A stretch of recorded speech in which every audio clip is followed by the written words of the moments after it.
Chapitre 229. Jésus et la pécheresse envoyée pour le tenter. Les peuples pris en masse, les hommes pris en particulier, sont toujours un peu enfants et un peu sauvages, ou du moins primitifs, très sensibles par conséquent à tout ce qui sent la nouveauté, l'extraordinaire, et résonne comme une fête. L'approche des solennités a toujours le pouvoir d'exalter les hommes comme si la festivité faisait disparaître ce qui les rend tristes et las. Dès l'approche d'une fête, un je ne sais quoi d'entrain, de légère exaltation, frappe tout le monde comme si cette approche ressemblait au tam-tam des sauvages dans leurs fêtes idolâtres ou leurs entreprises belliqueuses. Et les apôtres aussi, à l'approche des enseignis, sont dans cet état d'euphorie, bavards, joyeux. Ils se mettent à faire des projets, à rappeler les fêtes passées. Un peu de mélancolie marque les conversations, mais ensuite l'air de fête les reprend et les pousse à agir pour que tout soit beau pendant la festivité. Les lampes dans la maison de Jean sont-elles peu nombreuses? Oh, la maison de Thomas à Rama en est pleine, et Thomas part pour Rama pour prendre des lampes. L'huile n'est pas abondante? Oh, Élise a beaucoup d'huile à Bethsur, et elle l'offre. Et André et Jean vont à Bethsur pour prendre l'huile. Pour cuire les foisses, il faut un feu doux de brindilles. Voici les deux Jacques qui s'en vont par les monts pour en ramasser. Il semble qu'il y ait peu de farine, d'orge et de miel pour les plats rituels. Et que fait-elle à Jérusalem, Nick, qui s'est presque offensée de ce qu'on ne lui demande jamais rien, si ce n'est pour donner de son miel blond, de la farine et de l'orge de son beau domaine? Et Pierre et Simon le Zélote s'en vont chez Nick, alors que Jude d'Alphée aide Élise à embellir la maison. Et c'est jusqu'au vieux Barthélemy qui partage la commune allégresse et, avec Philippe, donne une bonne couche de chaux à la cuisine enfumée pour la rendre plus gaie. Judas Iscariote se réserve la partie décorative et ne cesse de revenir avec des branches de Saint-Père Vivens, odorantes et garnies de baies, et il les dispose avec grâce sur les étagères et autour du manteau du foyer. Et la veille des enseignis, la maisonnette semble préparée pour accueillir une épouse, tant elle est changée, avec sa brillante vaisselle de cuivre, ses lampes claires comme le soleil, ses rameaux joyeux sur les murs blanchis, alors que l'odeur du pain et des foisses se répand dans l'air déjà parfumé par les rameaux coupés. Jésus laisse faire. Il paraît si loin de tous, très pensif, triste même. Il répond à ceux qui l'interrogent en demandant, par la question qu'il pose, un compliment pour ce qu'ils ont fait. Ce sont ces questions qui me permettent de reconstituer les travaux faits par les disciples avec leurs remarques. « N'ai-je pas eu une bonne idée, moi, d'aller à la maison prendre des lampes ?» Ou « Avons-nous bien fait, Philippe et moi, de tout blanchir ?»« C'est clair et gai, et cela semble plus grand. » Ou encore « Tu vois, maître, Élise est contente, il lui semble être dans sa maison du temps de ses fils. Aujourd'hui, elle chantait en mettant son huile dans les lampes et en pétrissant son miel dans la farine et en le délayant dans le lait pour l'orge.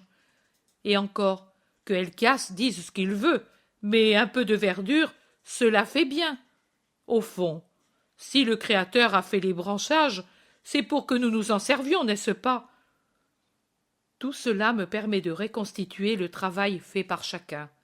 Mais si Jésus répond aussi à ces questions qui supposent un désir de louange, sa pensée est absente, et cela se voit. Le soir tombe.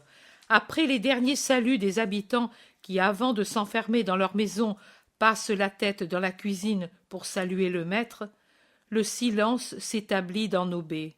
C'est l'heure du souper, et c'est déjà l'heure du repos pour les enfants et pour les vieillards, pour tous ceux que la maladie ou l'âge rend délicats. Ce doit être l'usage de faire des cadeaux pour les enseignis. Je vois en effet qu'à peine le vieux Jean s'est retiré dans sa petite pièce près de la cuisine, Élise et les apôtres se mettent à finir l'une un vêtement, les autres des objets utiles taillés dans le bois, et un rideau enfilé avec des ficelles teintes en rouge, vert, jaune et indigo, travail spécial des pêcheurs. Thomas, Matthieu, Barthélemy et le zélote s'occupent à regarder. « Voilà, j'ai fini, » dit Élise en se levant et en secouant le vêtement pour le débarrasser des fils qui pouvaient y rester. « Cela lui tiendra chaud, pauvre vieux, » dit Pierre en palpant l'étoffe. « Et nous, les hommes, sans les femmes, nous sommes vraiment malheureux. Je me demande, sans toi, à quoi nous serions réduits après des mois d'absence de la maison. Je suis capable de faire cela, mais s'il fallait accrocher une boucle… » Barthélemy dit. « Tu as été rapide aussi. Tu ressembles à mon épouse. » Moi aussi j'ai fini.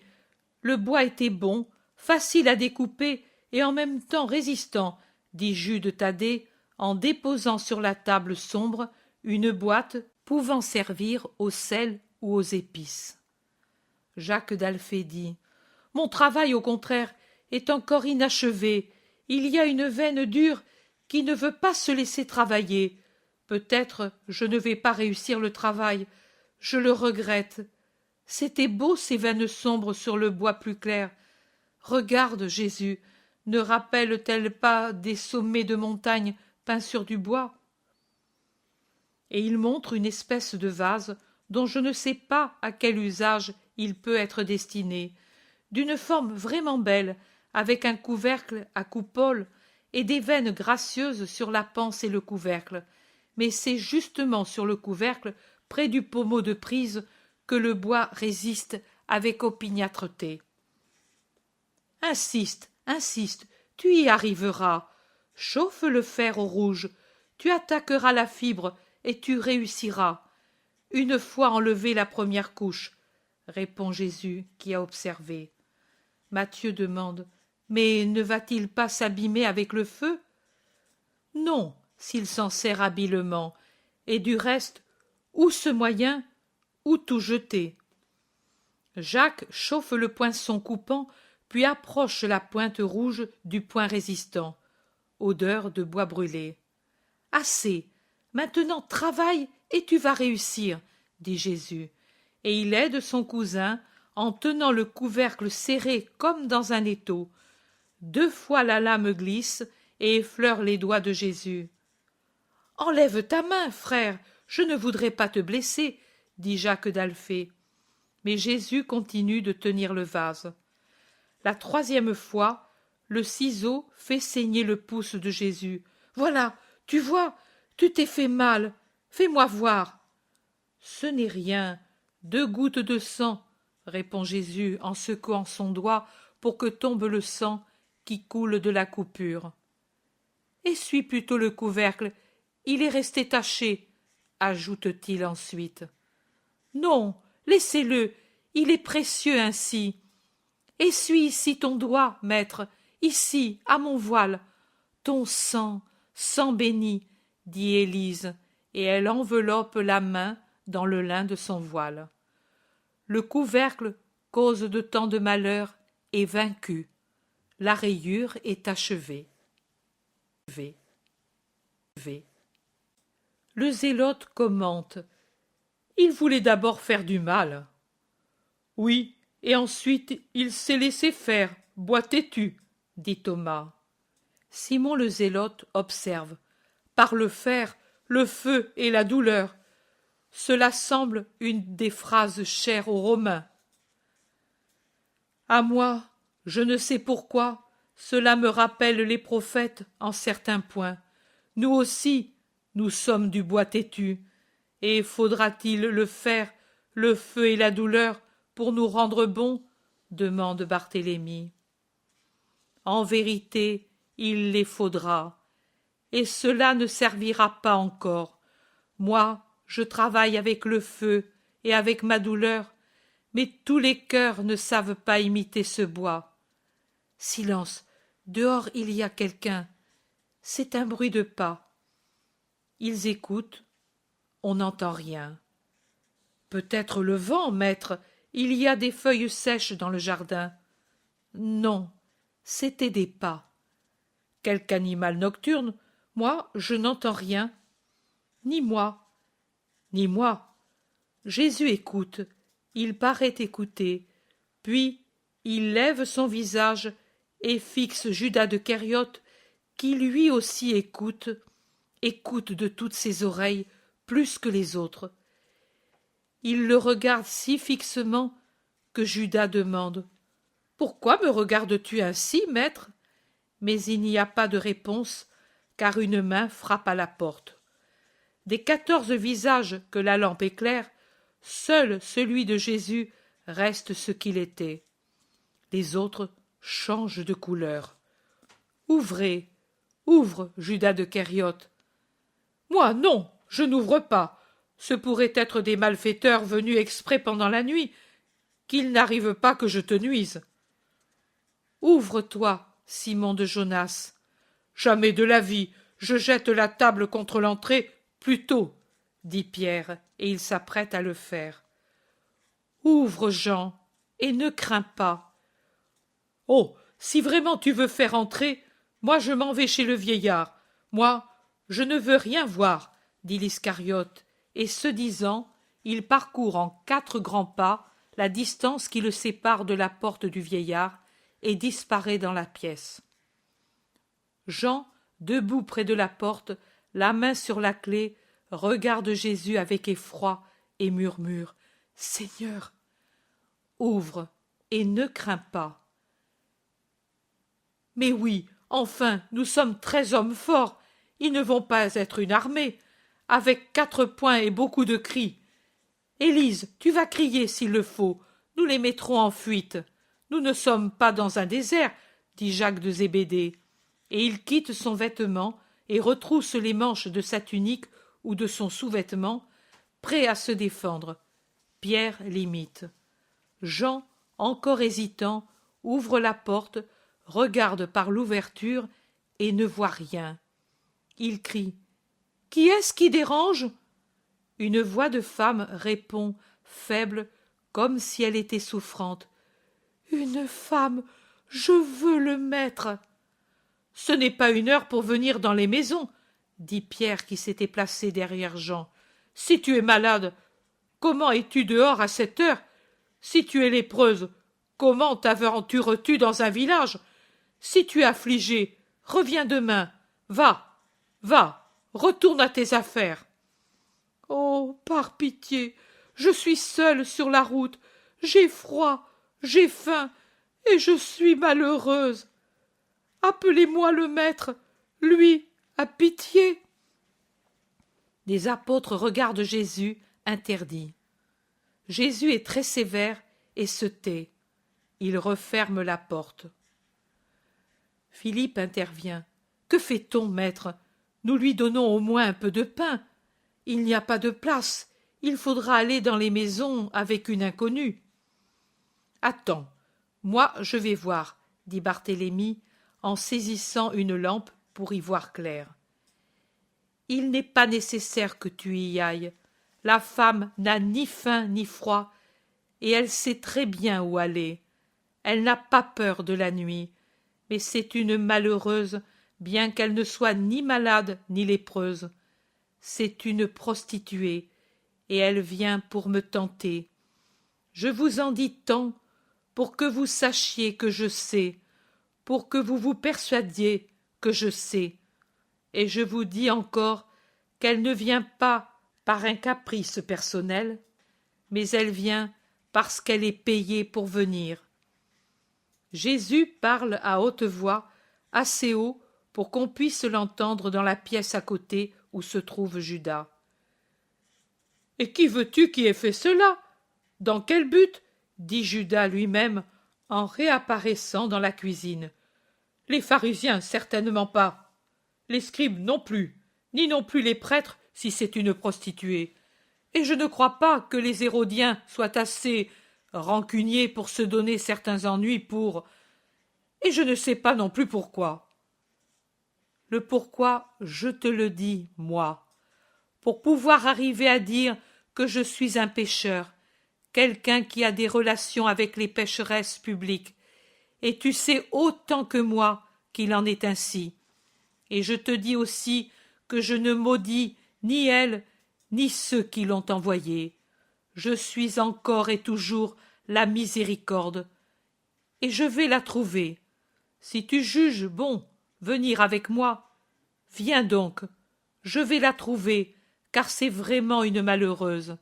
Elle dit qu'elle l'est, croyant dire un mensonge, car elle est jeune, belle et bien payée, saine et contente de sa vie infâme. Mais elle est malheureuse, c'est l'unique vérité qu'elle dit parmi tant de mensonges.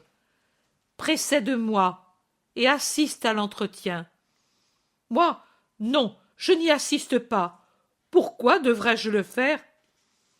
Afin de témoigner à ceux qui t'interrogent. Et qui veux-tu qui m'interroge? Parmi nous, il n'y a personne pour poser des questions, et les autres, je ne vois personne, moi. Obéis, passe devant. Non, je ne veux pas obéir en cela, et tu ne peux m'obliger à approcher une courtisane. Qu'es-tu, le grand prêtre? J'y vais, moi, maître, et sans peur que je prenne quoi que ce soit, dit Pierre. Non, je vais seul. Ouvre, ouvre, ouvre. Jésus sort dans le jardin. Dans le noir absolu d'une nuit encore sans lune, on ne voit rien.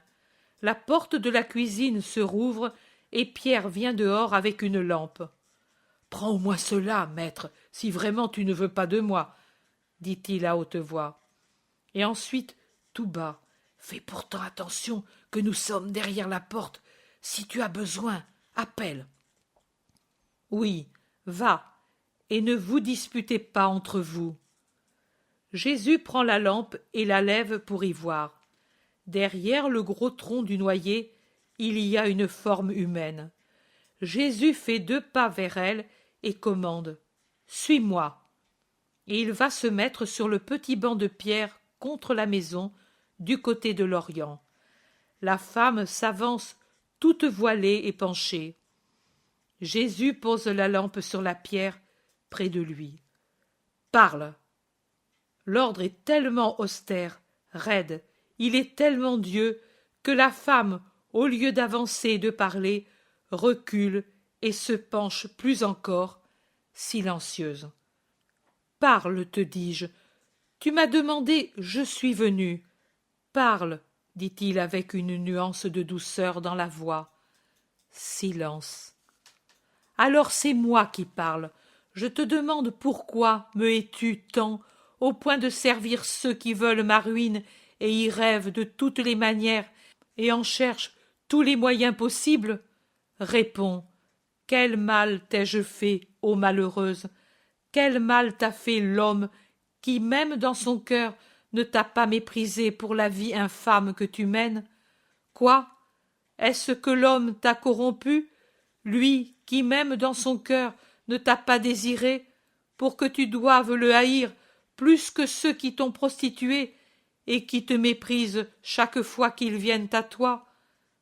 Réponds, que t'a fait Jésus de Nazareth, le Fils de l'homme, que tu connais à peine de vue pour l'avoir rencontré dans les rues de la ville?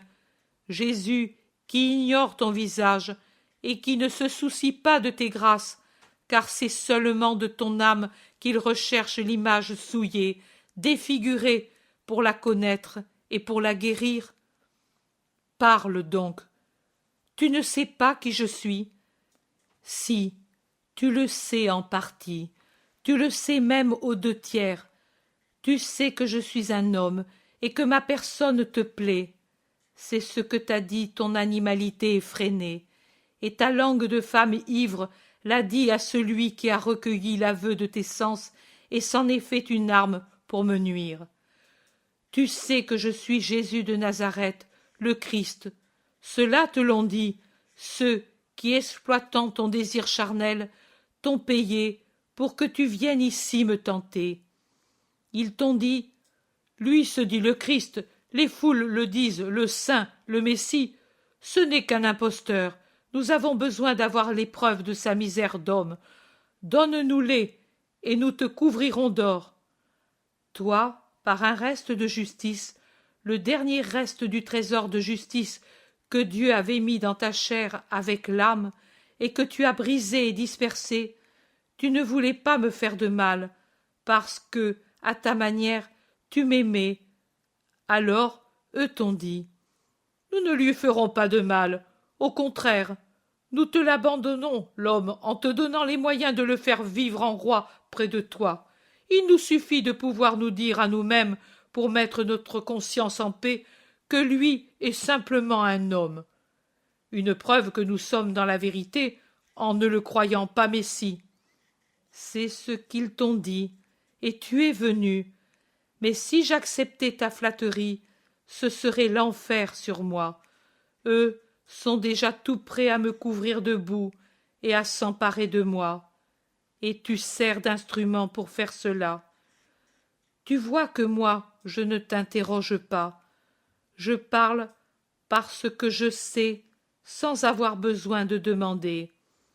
Mais si tu sais ces deux choses, la troisième, tu ne la sais pas.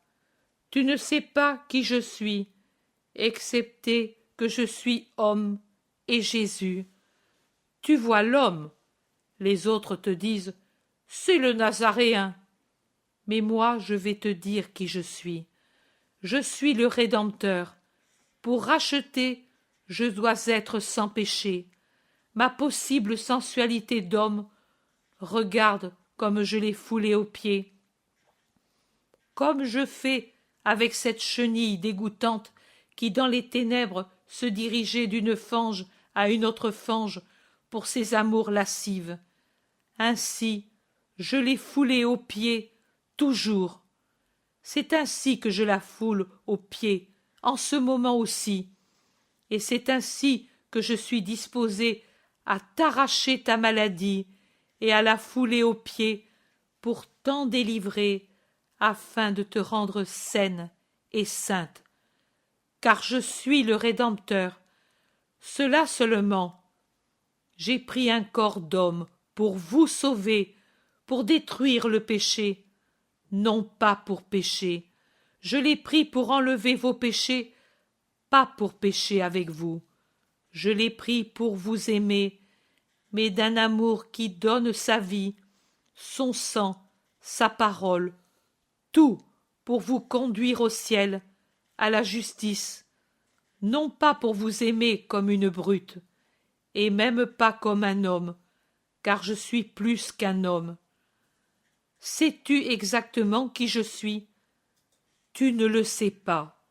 Tu ne connaissais même pas la portée de ce que tu venais faire, et de cela je te pardonne sans que tu me le demandes. Tu ne savais pas.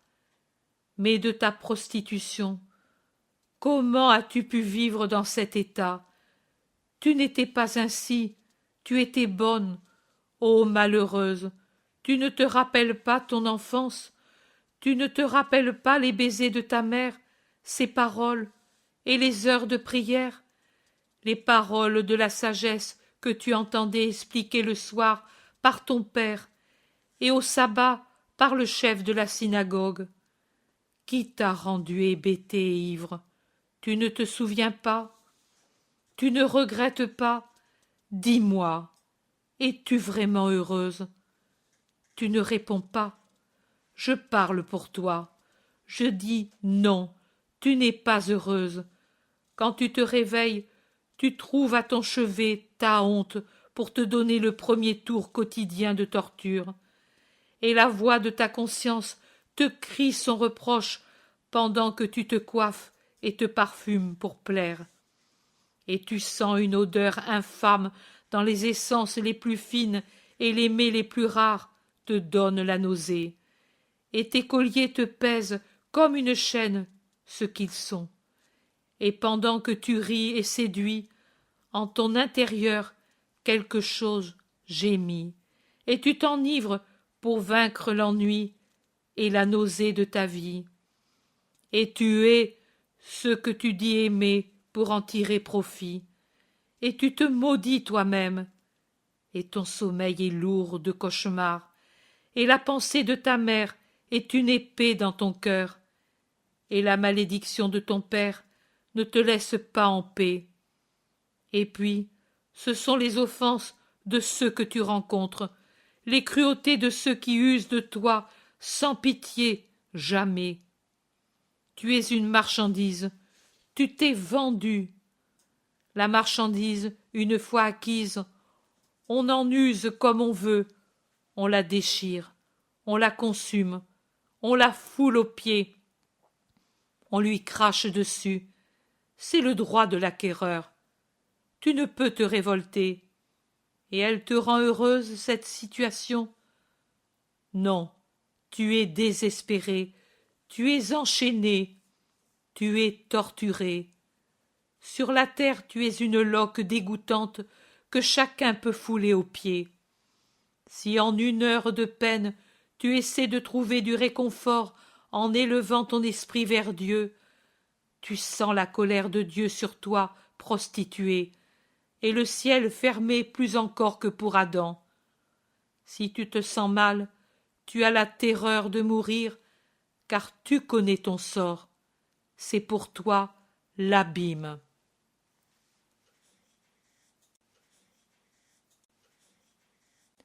Jésus dit à la femme: Ô malheureuse, et cela ne te suffisait pas encore? Tu voudrais, à la chaîne de tes fautes, unir celle d'être la ruine du Fils de l'homme, de celui qui t'aime, du seul qui t'aime, car c'est aussi pour ton âme qu'il s'est revêtu de chair. Je pourrais te sauver, si tu le voulais. Sur l'abîme de ton abjection se penche l'abîme de la sainteté miséricordieuse, et elle attend de toi un désir de salut pour te tirer de l'abîme de ta souillure. Tu penses en ton cœur qu'il est impossible que Dieu te pardonne. Tu tires le fond de cette pensée que tu as de la comparaison avec le monde qui ne te pardonne pas d'être la prostituée. Mais Dieu n'est pas le monde, Dieu est bonté, Dieu est pardon, Dieu est amour. Tu es venu vers moi, payé pour me nuire. En vérité, je te dis que le Créateur, pour sauver une créature, peut tourner en bien même ce qui est mal. Et si tu le veux, c'est en bien que se changera ta venue vers moi. N'aie pas honte de ton Sauveur, n'aie pas honte de lui montrer ton cœur nu. Même si tu veux le cacher, il le voit, et pleure sur lui. Pleure, aime. N'aie pas honte de te repentir, sois audacieuse dans le repentir comme tu l'as été dans la faute. Tu n'es pas la première prostituée qui pleure à mes pieds et que je ramène à la justice. Je n'ai jamais chassé une créature si coupable qu'elle fût. J'ai cherché au contraire à l'attirer et à la sauver. C'est ma mission. Ne me fais pas horreur l'état d'un cœur. Je connais Satan et ses œuvres. Je connais les hommes et leurs faiblesses. Je connais la condition de la femme qui paie, comme il est juste, plus durement que l'homme, les conséquences de la faute d'Ève. Je sais donc juger et compatir, et je dis que plus qu'envers les femmes tombées, je suis sévère envers ceux qui les amènent à tomber. Pour toi, malheureuse, je suis plus sévère à l'égard de ceux qui t'ont envoyé que pour toi qui es venue sans savoir exactement à quoi tu te prêtais. J'aurais préféré que tu sois venue poussée par un désir de rédemption, comme tes autres sœurs, mais si tu exauces le désir de Dieu, et si tu fais d'une mauvaise action la pierre angulaire de ta nouvelle vie, je te dirai la parole de paix. Jésus, qui au début était très sévère, s'est fait de plus en plus doux, tout en demeurant ainsi Dieu qui exclut toute faiblesse de sentiment et aussi toute erreur d'appréciation sur sa bonté. Maintenant il se tait, regarde la femme restée toujours debout, mais courbée de plus en plus, à quelques 2 mètres de lui. Au milieu de son discours, elle a porté au visage, en les appuyant sur le voile, 2 belles mains qui se détachent sur le manteau sombre, toutes ornées d'anneaux. Elle a des bracelets aux poignets de ses bras, nus jusqu'au coude. Je ne pourrais pas dire si la femme pleure ou non. Si elle le fait, c'est certainement en silence, car on n'entend pas de sanglots et on ne voit pas de secousses. Elle ressemble à une statue tant elle est immobile dans ses vêtements sombres. Puis, tout d'un coup, elle tombe à genoux et se pelotonne sur le sol. Alors, elle pleure vraiment, et elle ne se retient pas de le faire voir.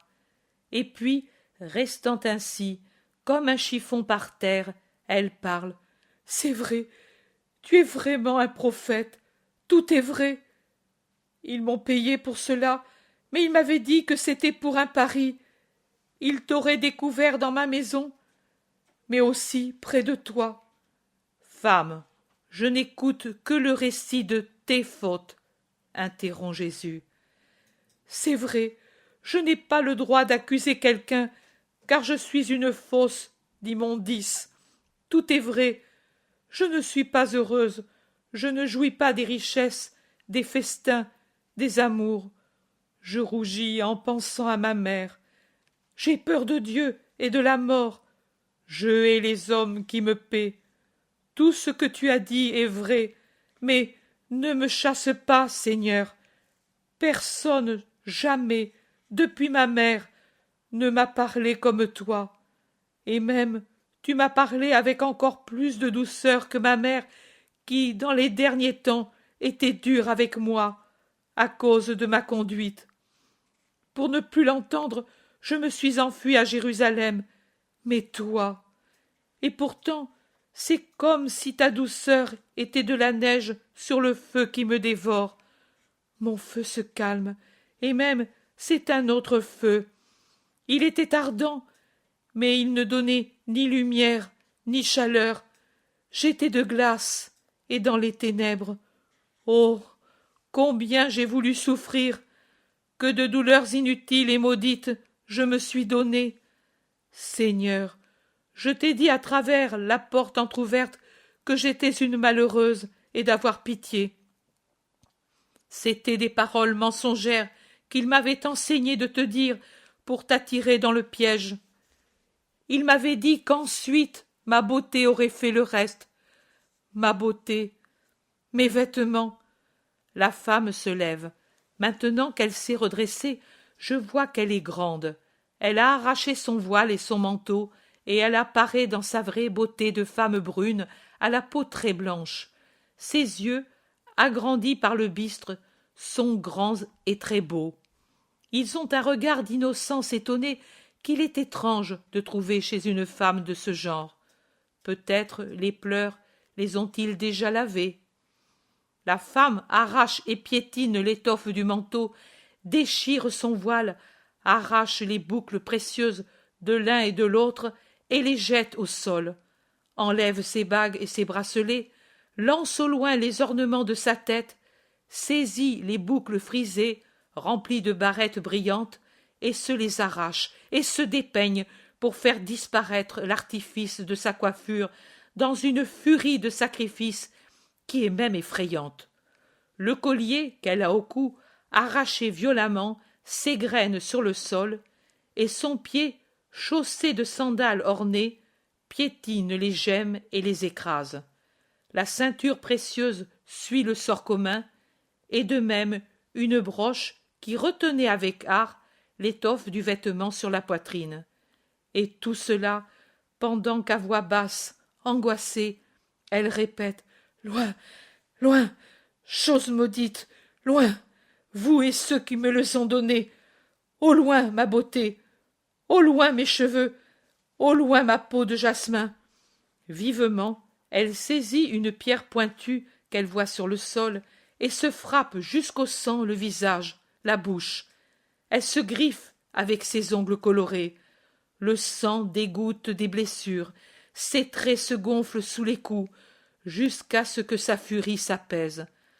Haletante, épuisée, défigurée, dépeignée, déchirée, dans un vêtement souillé par le sang et la terre, elle se jette sur le sol aux pieds de Jésus, en gémissant.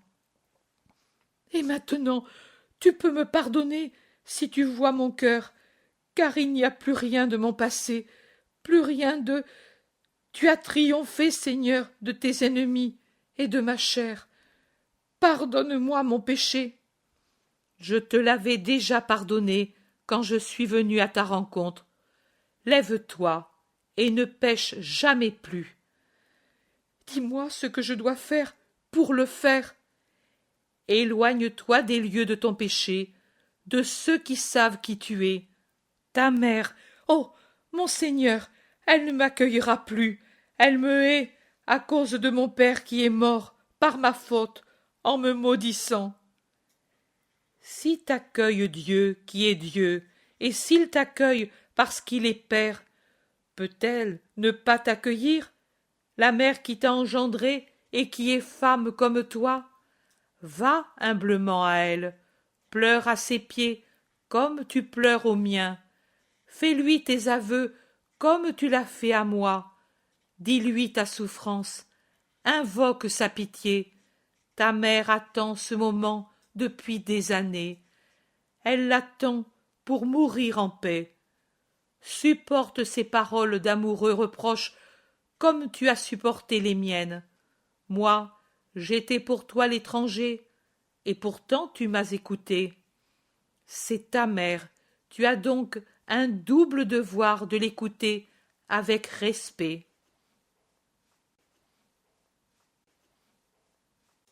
La femme dit: Tu es le Messie, tu es plus que ma mère. Tu le dis maintenant, mais quand tu es venu pour me tenter, tu ne savais pas que j'étais le Messie, et pourtant tu as écouté mes paroles.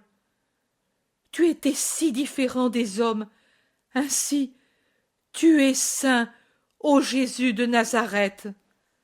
Ta mère est sainte comme mère et comme créature. Par ses prières, tu as trouvé miséricorde auprès de Dieu. Elle est toujours sainte, la mère, et Dieu veut qu'on lui fasse honneur. Je l'ai déshonorée, tout le village le sait.